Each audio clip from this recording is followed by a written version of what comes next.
listening to Second Wind with Joyce Buford, where women who are ready to expand their life adventure discover the tools to stop playing small and tap into the courage required to enjoy their second wind.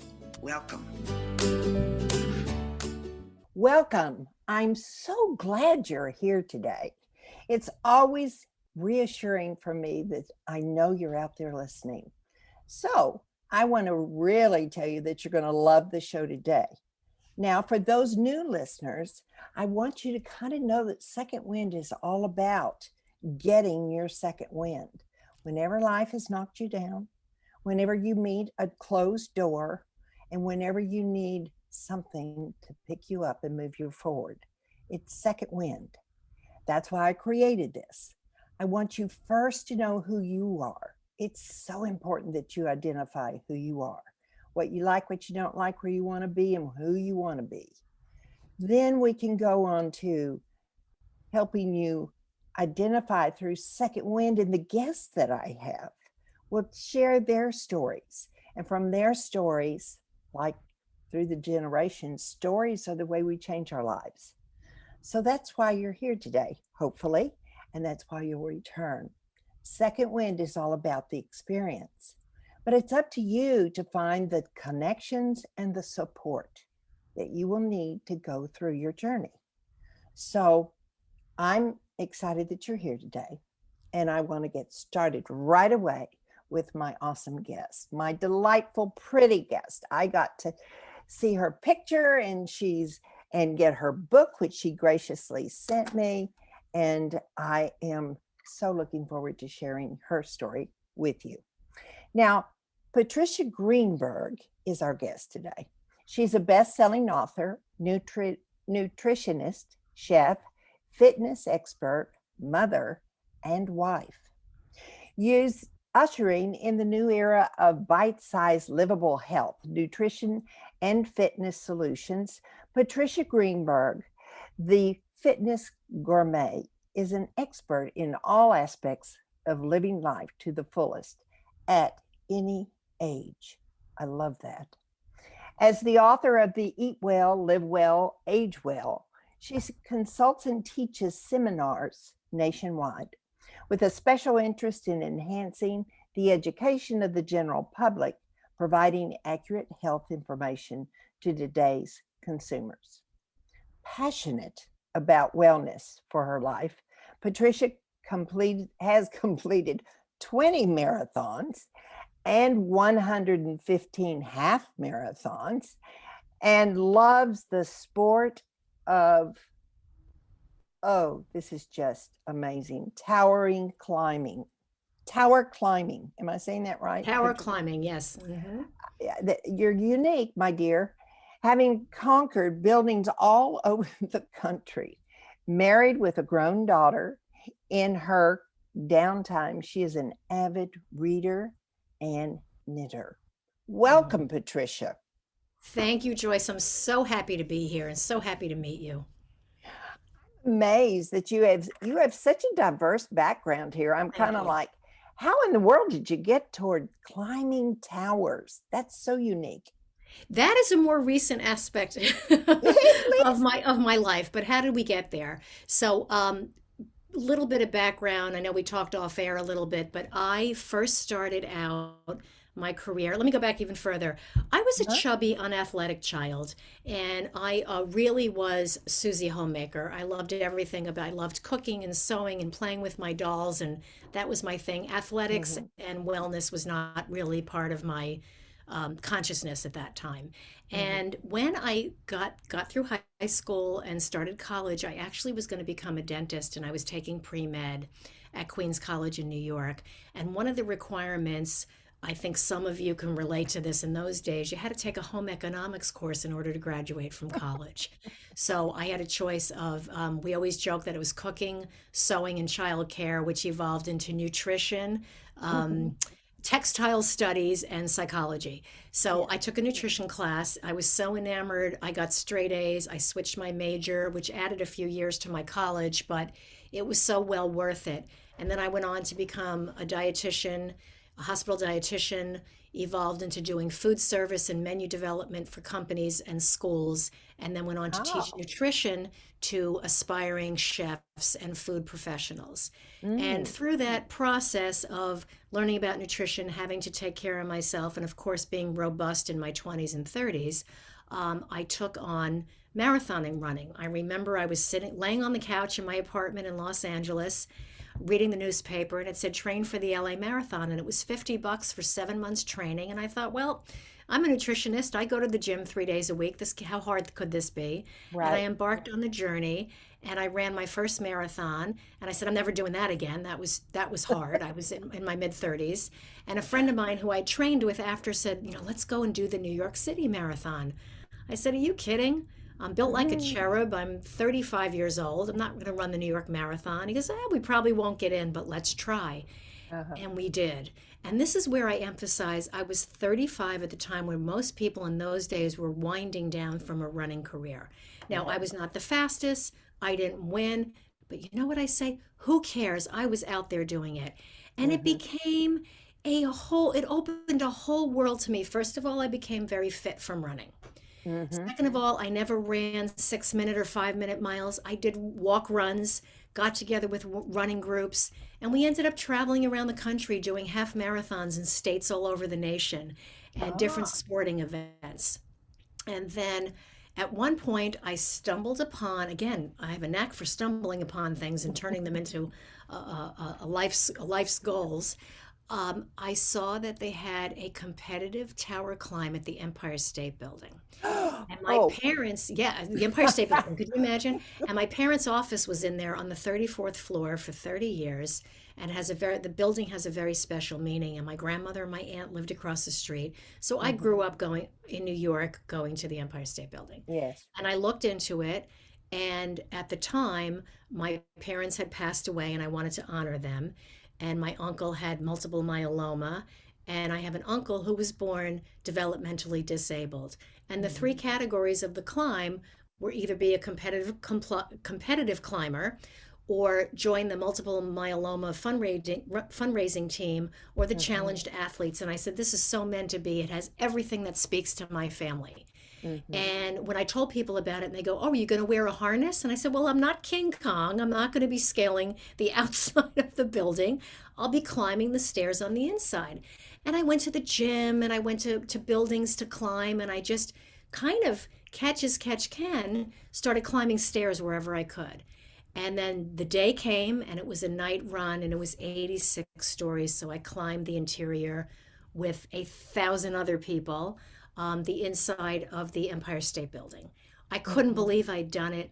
I got to the top. No, I didn't die. We wrapped around the observatory and got a medal. I thought this is amazing. And the fitness, as you can imagine, that you achieve from stair climbing. Oh And yeah. I was already well into my 50s when I started this because I'm 61 now and I still do it. So I went on to climb the World Trade Center, which was 102 stories. I Mm-hmm. climbed the Aon building and the US Bank building in Los Angeles and the Hancock Tower in Chicago. So, what I do now is because, full disclosure, ladies and gentlemen out there, I have hip arthritis. So, what do we do Oh. with this? I'm not going to sit in a chair, nor am I going to hurt myself, right? I'm not going to ignore it. So, I've learned to work with it. So, I don't pound and I don't run and I don't do anything too fast or too hard. I do it very methodically. So I climb stairs slowly. I go out walking with friends. I do a 5K every Sunday, which is Mhm. 3.1 miles. And I meet with a group of girlfriends, and that's how we socialize. And we have fun. And maybe we go out for a coffee afterwards. And so I now, most days, I walk, do a little stair climbing and a little weight training, and I'm incredibly fit and I'm happy and I'm not Mm-hmm. hurting myself. So it's so important to understand what 61-year-old is climbing the Empire State Building. Let's let Right. let's flip the script on that. It's let's get out there and do a little bit of everything to keep yourself well and healthy and happy. You don't have to run a marathon, you don't have to climb a tower. Just get out there and be the very best you can. It's a metaphor for everything that you do in life. Well, I'm so glad to know you're inside the building. Yes. I was picturing you on the outside. Yes, yes. And I'll share with you that my sister married a man from Queens, and so they lived in Queens. And so, Uh-huh. and when I was still in the high school, of course, we went to see my sister who was living in Queens, New York, and I got to climb the Statue of Liberty. Oh, wonderful. Yeah, Wonderful. that was a scary thing for me, Very scary. but I don't know how tall it is. So And that's we'll give you the frame of reference, and this is what I tell people. It's 384 steps. Don't hold me to it, but that's about what it is. And it's very claustrophobic because it's a small spiral staircase in the yes, center of the Statue of Liberty. But if yes. you could take a deep breath and go in there and do that, it's not that high up relative to many buildings in not only New York but in the world. But Hmm. it opens your world. You go up and you're in the crown of the Statue of Liberty, overlooking a fabulous city and the hub of our country. And immigrants came from all over the world, and their first stop was the Statue of Liberty and Hmm. Ellis Island. And it has Hmm. such historical significance. And I say that with everything. You don't even necessarily have to climb, but go on a boat, go to an observatory, climb a hill, do that little extra effort to see the world. Right. And that's what you did by climbing the Statue of Liberty. And I bet you now Yes. you could still do it today, Joyce. Well, maybe the next time I'm in New York, I should try Absolutely. it, right? Absolutely. Yes. But I might need to practice Yes. those Mhm. stairs for Yes. sure. Yes. They are a little more challenging at my age than they Yes. were back Yes. then. So, but I still feel very proud that I did that. Yes. And you should. And you Yeah, should. as Absolutely. always. Now, Mhm. I'd like for you to share the defining moment that turned your life. And you may have, but did you share that when you turned 37, you talked about the 37 and the, is that complete that story for It's you? funny that you say what was the pivotal moment in my life. And of course, having a child is beyond words. When I had my daughter at 40, Hmm. and that was the most extraordinary experience, and still to this day is having her. Hmm. But prior to that, it's very funny you say that. I was single until I was 37. And like I said, I was a chubby, unathletic child, and which I didn't have great self-esteem. I think there's a lot of people out there that share that. Yeah. And I don't want to spend too much time on being a woman and feeling disadvantaged and etc.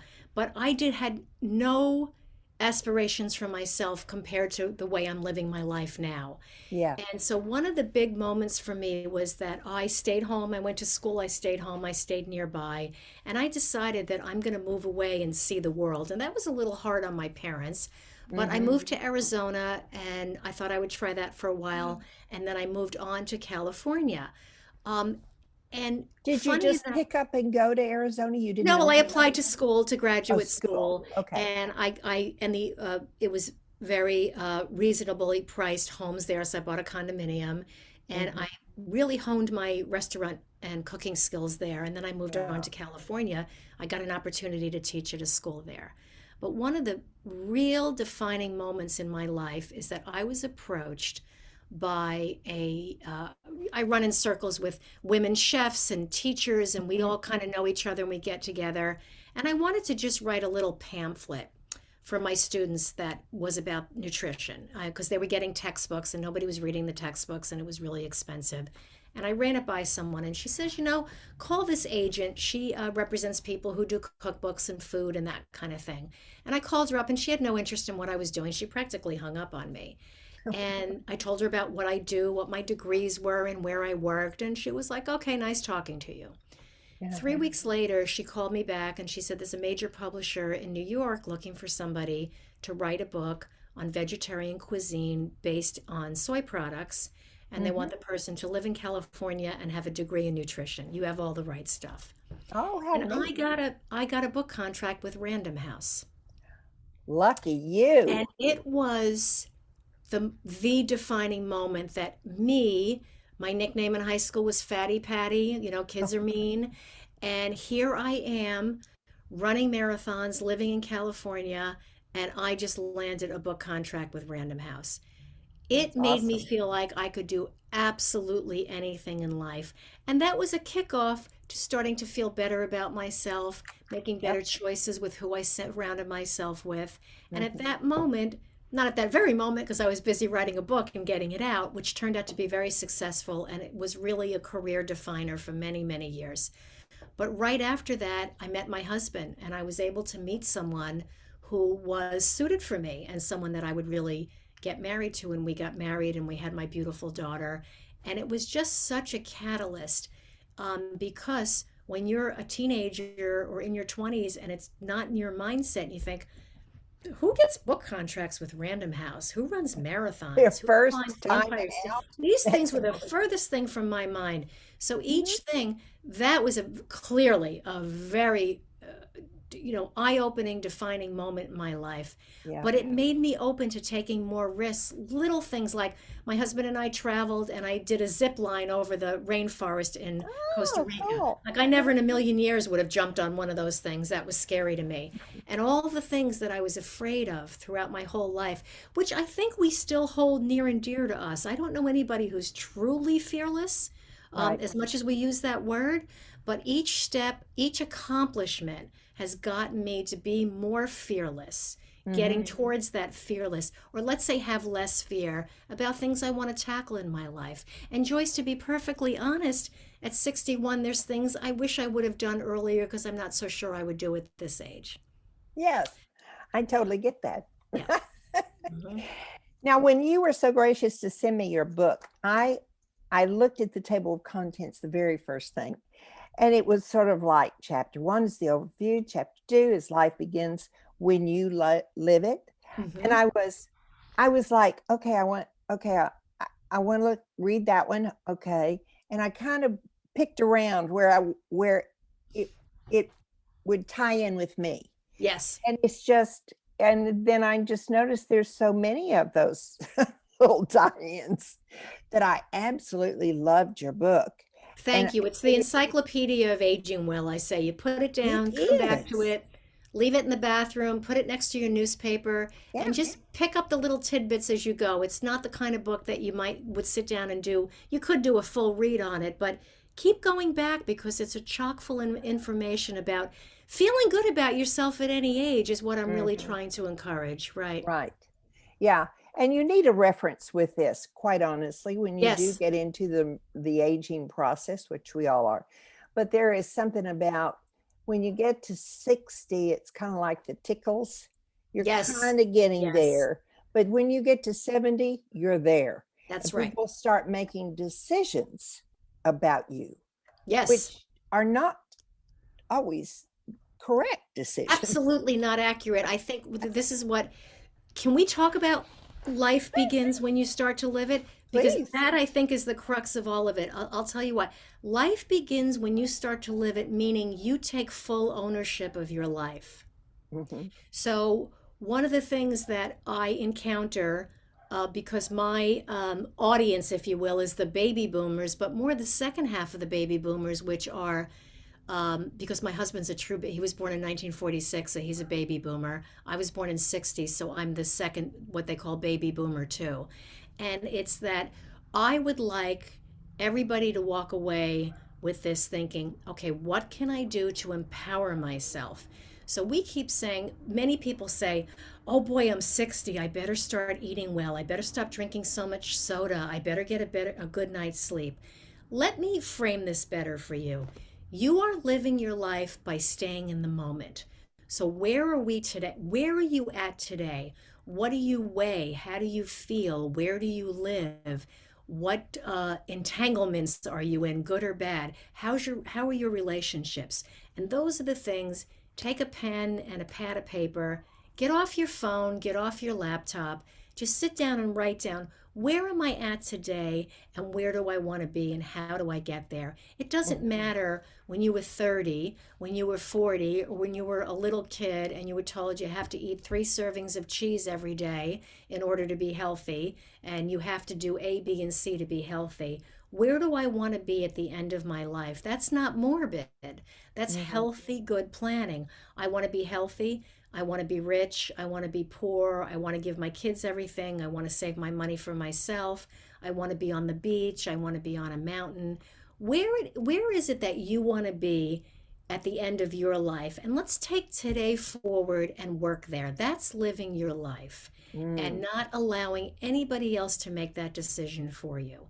In the event, Joyce, it's unfortunate. I think at any age we have to talk about end of life care. It's very, very important and very responsible.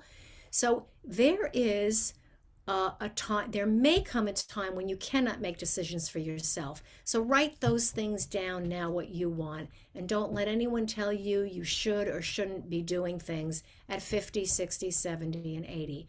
We are living in a world now where you can say 60 is the new 40, but it really isn't. 60 is 60 and 70 is 70. And there are limitations that you will be faced with, not because of ageism, because there's a reality in your body turning 60. Doesn't mean you're unhealthy. It doesn't mean you're infirmed. It just means you need to pay attention. Hmm. Hmm. So, Well, you but live have a life to the question. fullest and try new things. Yeah, you have a questionnaire in the back that kind of Mhm. starts jogging it's a good way to start on jogging the Yes. memory, Yes. that they can go and kind of work with that tool that you've. Yeah, I want to talk about that a little bit because I think some of the things that happens as we get older and we're aging and we start to develop fears. Yeah. And rightfully so. You're afraid of falling. You're afraid of losing your memory. You're afraid people are going to forget about you. Those fears are very normal. I really like the Golden Girls model. I call it the Golden Girls, but it also applies to men, is Yeah. surrounding yourselves with friends on a very regular basis, Hmm. and having people that you can bounce things off of. Because I always say your peers are your best advisors. It's good to have, if you're 60, it's good to have 30-year-old friends, and it's probably good to have 90-year-old friends, but it's Hmm. really good to have that core group. And in cities throughout the world, there's 5 of them called the blue zones, and they each are notorious for having people living into men living to be 100, which is unusual, Hmm. and Yeah. men as well as women. And one of the core principles that they live by is community and having family, friends, and people. And they look out for the single people, they look out for the widows and widowers. Hmm. Other people, they watch each other's children. And the young adults are there to help each other. They have a very profound respect for every person in their community. So Hmm. this is what I really encourage people to do, to reach out. The pandemic has wrought havoc on all of our Oh, yeah. social lives, needless to say, and good thing for the internet because we can reach out. I think it's an adequate substitute. I don't think it's a great substitute, Hmm. but those are the things. So when we look at these questions, because I love, I don't want to go over each and every one because I want encourage you to buy Eat Well, Live Well, Age Well, and do this for yourself. But how old are you? How old do you feel? How old do you wish you were? And how old do you think others perceive you to be? You know what? That's important for you, but it's not important for the rest of the world. What's important for you is to take that, where am I at now? How old am I? How old do I feel? And embrace it. Hmm. And be very deeply, brutally honest with yourself about what you want going forward. And that's living your life. Hmm. Skipping down the street and saying, this is what I want to do. You're not hurting anybody, and it's not selfish. I always tell people to think about Right. yourself. Yeah. Yeah. Yeah. Um, yeah. I realized I was losing some of my balance. That's Mm-hmm. something that it kind of sneaks up on you. Yes. One day you're doing great, and then the next day you're going, well, I might need a little work. Yeah. Now, I have not been a gym girl, but Okay.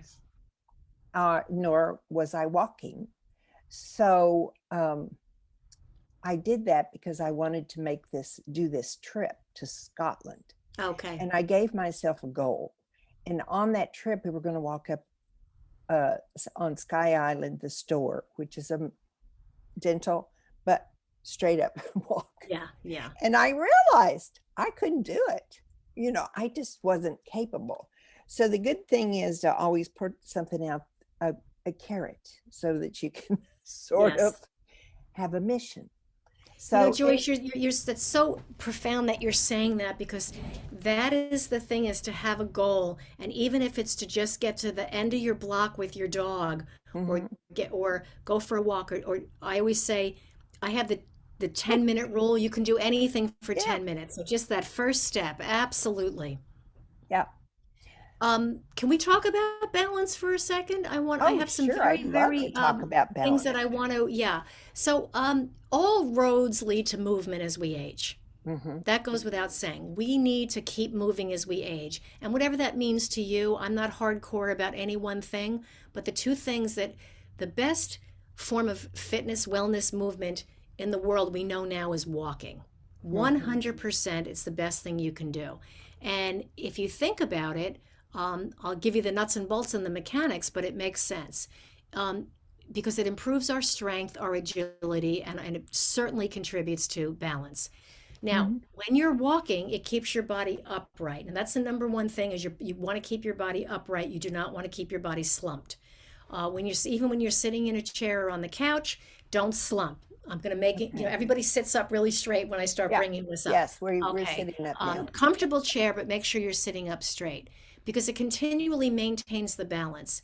The other thing, which is very important, there's a concept called proprioception. Not very many people know what that is, but it is your sense of space in the world. So your proprioception is depth perception, how far things seem in front of you and Hmm. how far things seem to the side of you, including how far down from the ground that you feel.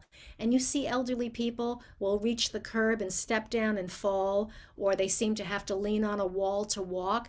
It's Yeah. because this proprioception, or the sense one has about their space in the world, is diminished. So they're looking at a curb and they can't tell the curb is 6 inches or Oh. inches, so they go to step and fall. So this is unfortunately the cause of many injuries in aging people.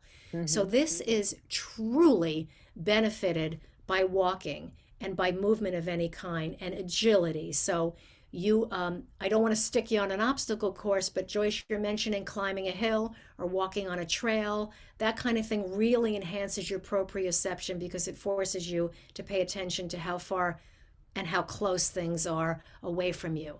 The Right. other thing about this, which actually, believe it or not, it doesn't sound like it plays a role, but being socially active and interacting with other people while you're walking in the woods or near trees has sort of a collective effect. So trees and nature emit compounds that actually enhance the wellness of your body. It Hmm. forces you to be more alert. It calms your body down. A calm body is a healthy body. So if you're walking and your body's tense, you'll find yourself uneven. Your hip is tense, your shoulders tense, your body's. Joyce can see me because we're on a Zoom, but when you're clenching your body and moving it, if you're allowing your body to be calm, you will stand more upright and your proprioception will be more apparent to you. So you see how this all plays a role. Here's Right. the other thing, the fear of being alone. You may not want to go for a walk by yourself. Find a buddy, find somebody to go with, even if you don't have girlfriends or friends around, maybe hire a trainer. And Hmm. get somebody to go with you, and that's socialization. How many times have you, and we're doing it right now, we're having such a nice time talking, the hour goes by like that, right? So again, it calms your body down, keeps you happy, enhances your wellness and your fitness. And if you feel up to it for that little extra kick, throw in a stair climb, throw in a little walk up a hill, something that gets the heart and lungs moving even more. I can't say Right. enough about it, and this really isn't that hard to achieve on a daily basis. Right. Well, I got a dog, Yeah. so that's my incentive, is to take her every day To walk the walking. dog, Yeah. absolutely. So, but does the length of the walk make the difference? That big of a difference?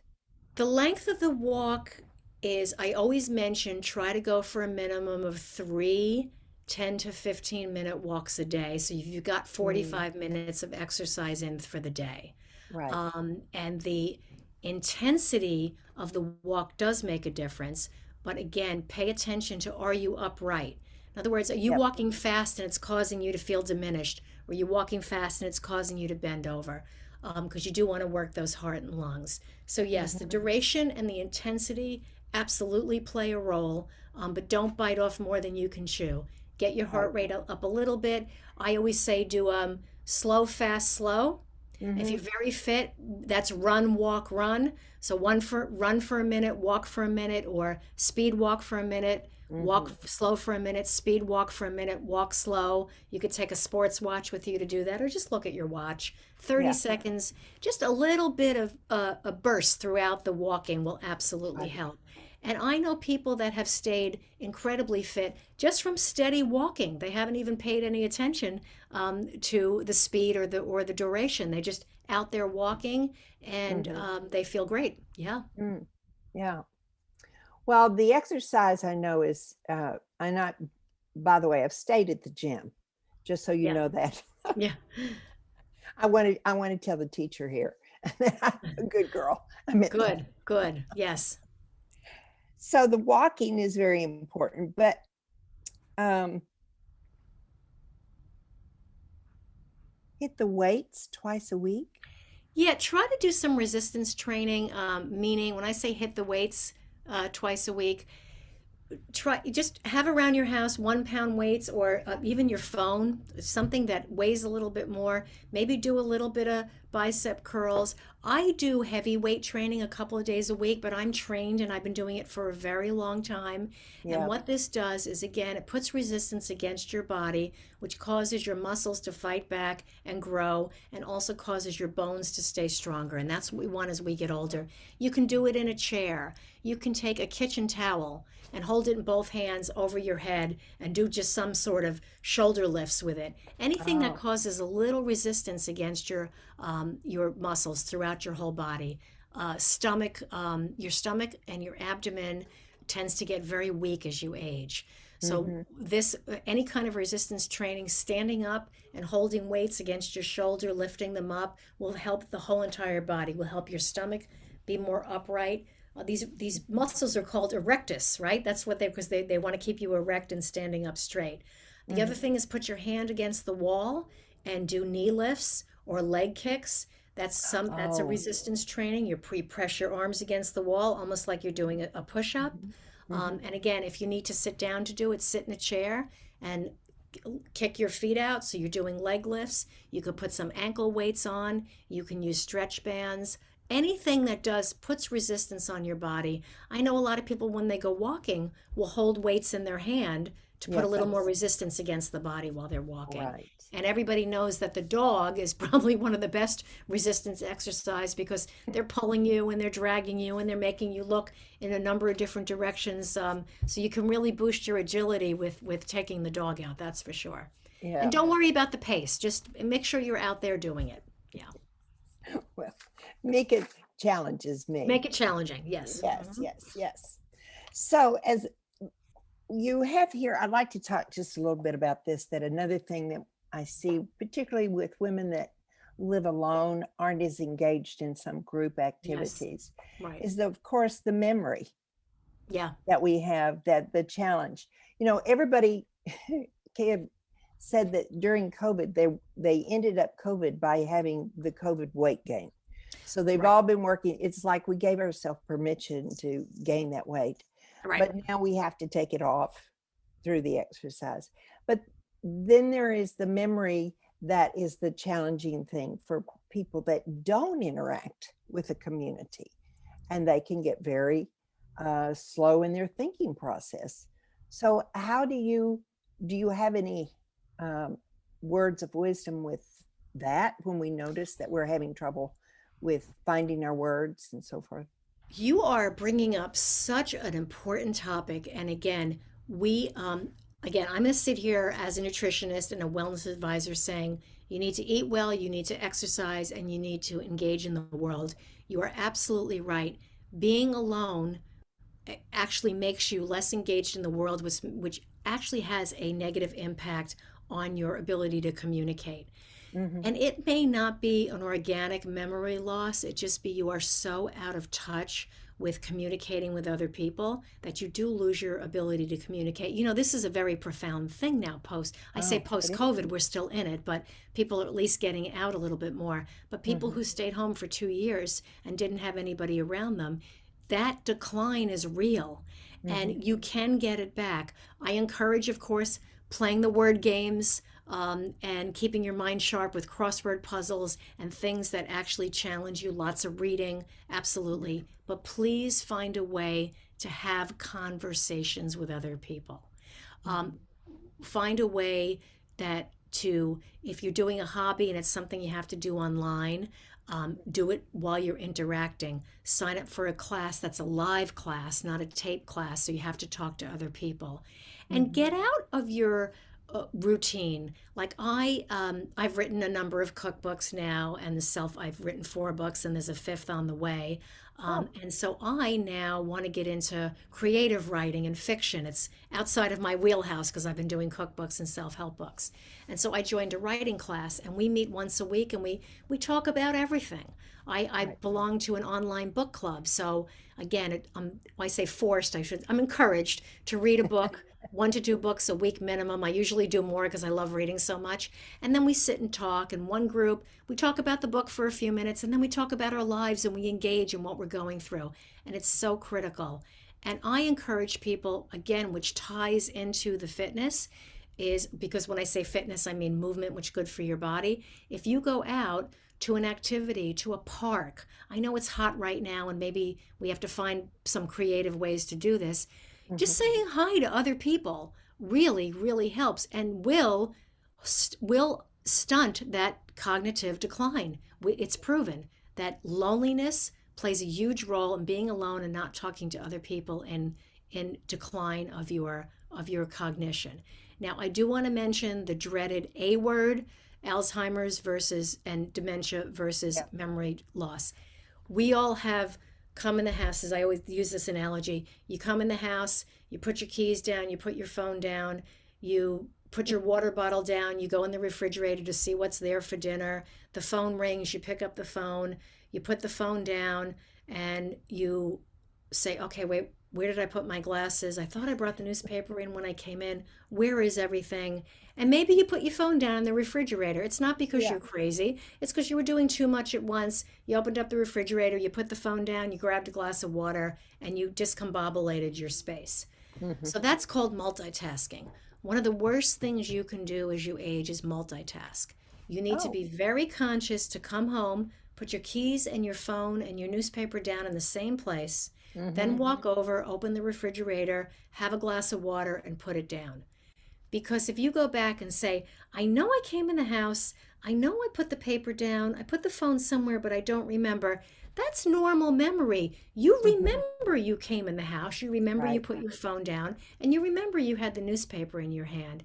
If you Mhm. have no recollection of coming in the house and no recollection of having any of those things in your hands, that's a problem. But when you remember what you did, you just don't know where, when, and how. And how many times have you said, tap yourself on the head, and you go away and do something and you go, oh, that's right, my keys are next to I put it next to the stove downstairs. You go back downstairs and there's the keys. Yeah. You remembered, you have the memory. You Mhm. just caused a short circuit in your brain by doing too much at once.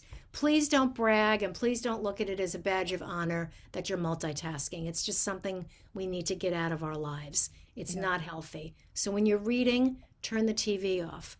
If you're watching a television program or a movie, put your phone away. I Mhm. happen to knit while I'm watching TV because I find it relaxing and I can Mhm. listen while I'm knitting. But once I start with the having the dinner, then I'm knitting, then I'm watching TV and I'm looking at my phone, I get that swirly gig going on in my Yeah. head that I can't pay attention to any one thing. But Yes. we're learning as we go that I do want to distinguish Alzheimer is an organic disease of the brain where a portion of your brain is diseased and it's diminishing. And Mhm. dementia, there are several different kinds of dementia. Some are a secondary condition to illness, some are caused from alcoholism, some are caused from a stroke. There is a secondary dementia that comes from Parkinson's disease. And your Mhm. medical professional knows all about these. So please, if you're concerned with something above and beyond that, where are my glasses? Up, they're on my head. Where are my keys? Up, they're on the counter rather than on the key ring. Something more profound than that, just go and have a test. And there's so many treatments and so much available for us now. Don't Oh, be. that person that says, "Oh, I'm only 60, there's nothing wrong with me." Go get it Yeah. checked. You never know. Could be something else that's fully treatable. Yeah. Yeah, I think I do know some that will be so afraid because Yes. they already have in their mind, oh, I've got it, so I Right. can't. Right. And really, wisdom, learning is the key. You Yes. understand where you are. That is so valuable for somebody. Just stop second guessing. We're lucky to be in the generation we're in now with the progress that they've made with some of these Absolutely. body Absolutely. things. Everything's available. And everything, early detection is the key with Mm-hmm. anything we have now. Yeah. There's so much preventive things you could be doing now. Don't wait. So, we weren't getting into this too much, but I just want to pop in is please part of life begins when you start to live it is to go get your necessary medical exams.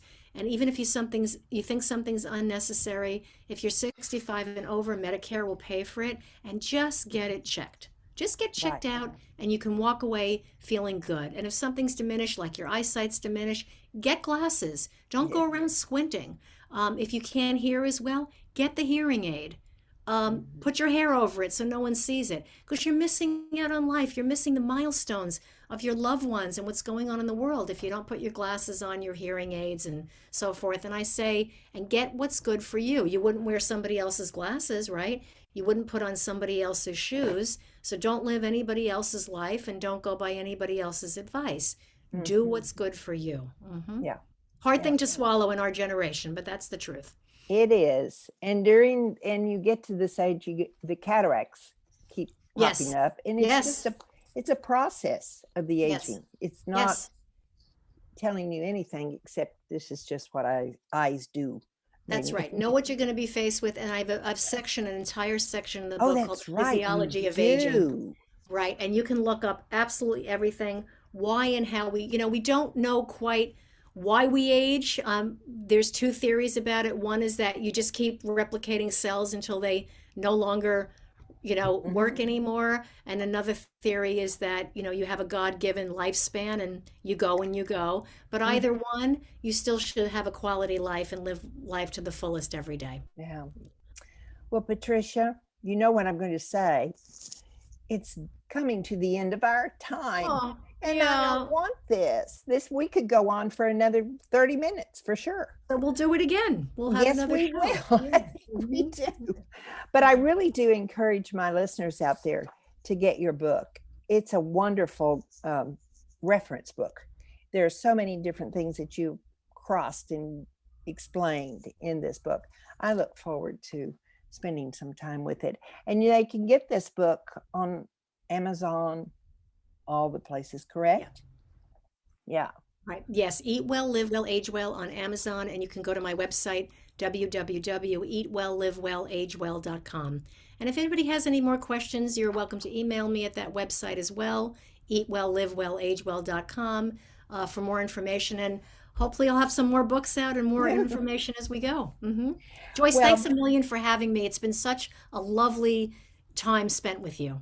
oh, thank you, Patricia. I look forward to the next time we're together for sure. Absolutely. So And stay well too. thank you for being here today. You're welcome. My pleasure. Now, my dear listeners, you know that I always kind of give you a charge for the next week. And that charge is to definitely share this podcast with your friends. This is a tool everybody needs to have in their bookshelf. I hope you will certainly go out and get your book this week because you'll be referring to it quite often, I believe. So I hope this week is a successful, beautiful, peaceful week for you. And I look forward to seeing you next week. Thank you for being here today. Please go to Patricia's website and see all of the things that she has there offering for you. And what is your website? The fitness? No? It's www.eatwelllivewellagewell.com. Yeah. All right. So goodbye until next week. Thank you so much for being here this week. Joyce Buford returns next week at the same time for another edition of Second Wind. Through the Joyce Buford Empowerment System, women are receiving the support they need through their transitions and are able to reclaim their true purpose with confidence. They receive the tools they need to map out new lives. You can find out more about her coaching services at joycebufordempowers.com.